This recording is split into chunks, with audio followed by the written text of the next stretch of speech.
O'clock on your Monday night, and we want to begin this evening with $17 million in cuts at IPS. District leaders have been calling this central office reductions, but they mean changes to elementary and middle school athletics, fewer extracurricular buses, and costlier pre-K. Tonight, our Logan Gay is breaking down these moves and concerns from parents. Logan? Yes, Scott, in a press release, district leaders say these reductions are designed to streamline district efficiency while protecting the classroom's experience and maintaining the district's commitment to student outcomes. IPS parents are preparing for another round of budget cuts impacting the district. This time, Indianapolis Public Schools reductions amounting to $17 million. I'm familiar with the cuts that were already made previously, which were very concerning.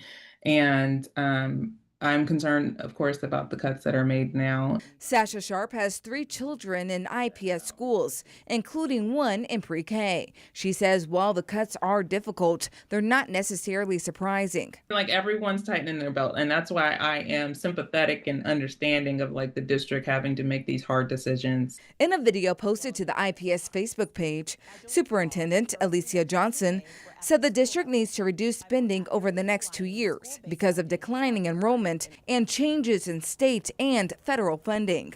The plan includes cutting 28 central office positions, reducing extracurricular transportation, and ending Friday afternoon activity buses for practices, tutoring, and coaching.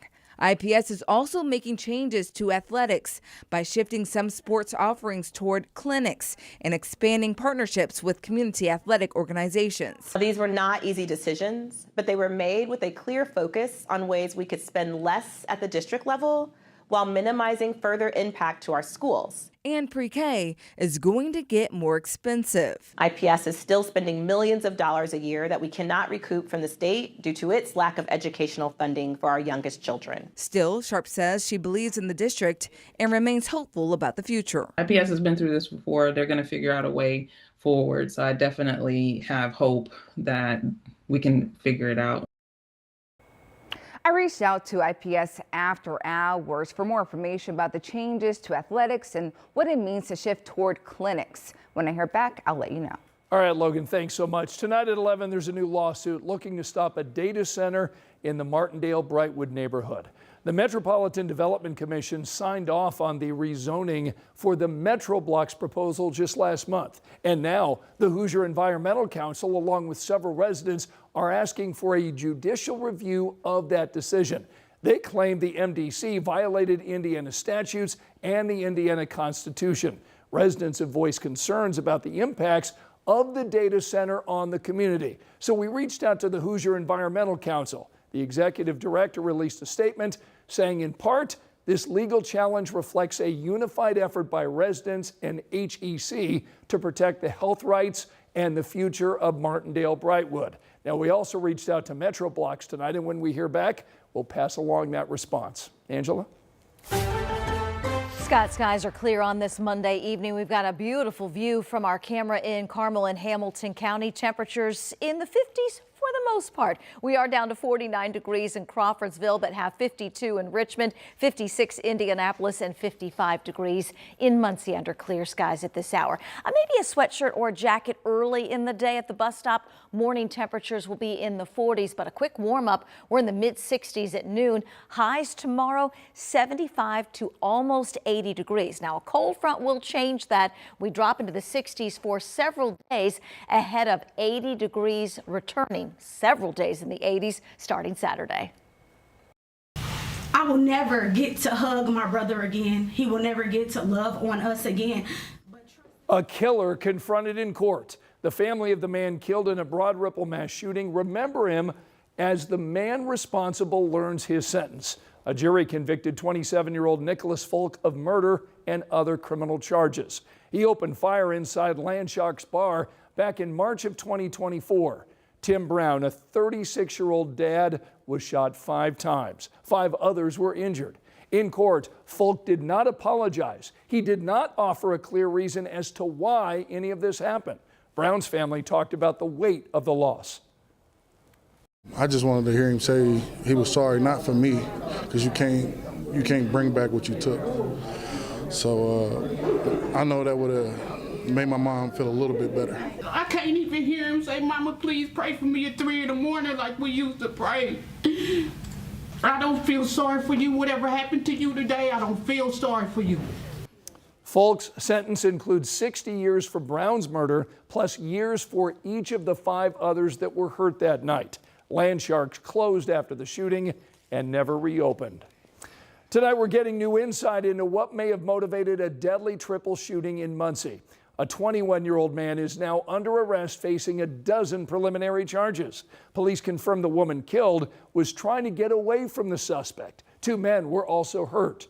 Police say it started at a home on South Walnut Street. Now, we got a hold of the arresting documents that reveal the suspect dragged a woman down the sidewalk by her feet. Then they say a truck stopped and the suspect started shooting at it. So we talked to a man who lives nearby. He told us it's hard to believe what happened. Complete shock. I knew Muncie had been named Little Chicago a couple times, and I knew there's a lot of violence that goes around, but everything hits different when it's that close to home. Court documents reveal that police also found 3 kids in the home covered in feces. The youngest child was just 3 months old. The oldest was just 3. New surveillance video is shedding light tonight on a rash of car break-ins in Johnson County.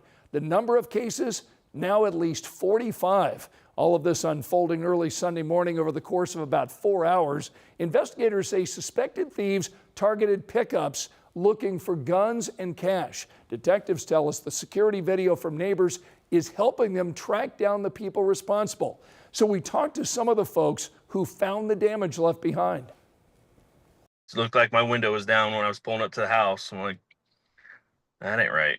Someone broke into 3 cars, stole my wallet. I had a firearm in the vehicle, took the firearm, and just kept it moving.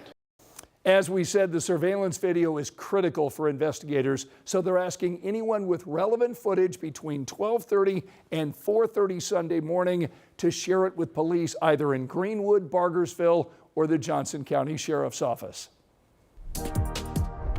Here's a look at the other stories making headlines right now.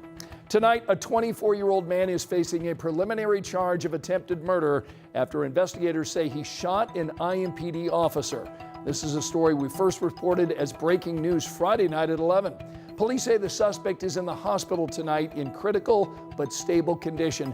They tell us he was acting erratically and ignoring police commands when he shot the officer and then police fired back. That officer tonight is out of the hospital and said to be in good spirits.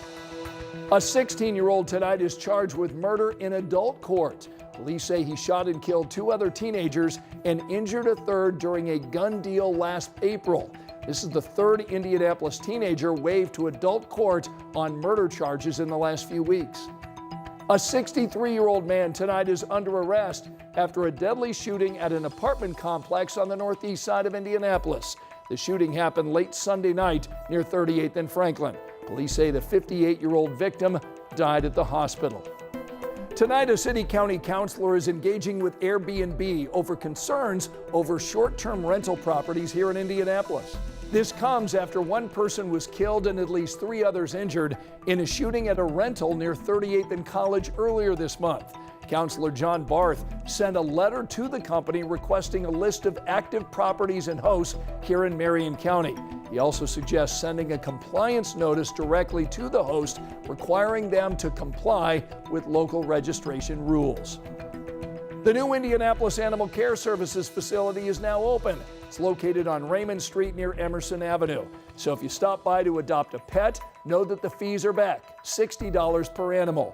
Leaders at the shelter tell us that's necessary to care for the animals at IACS. Remember, you can find all of our latest local stories streaming anytime. Just scan this QR code on your screen.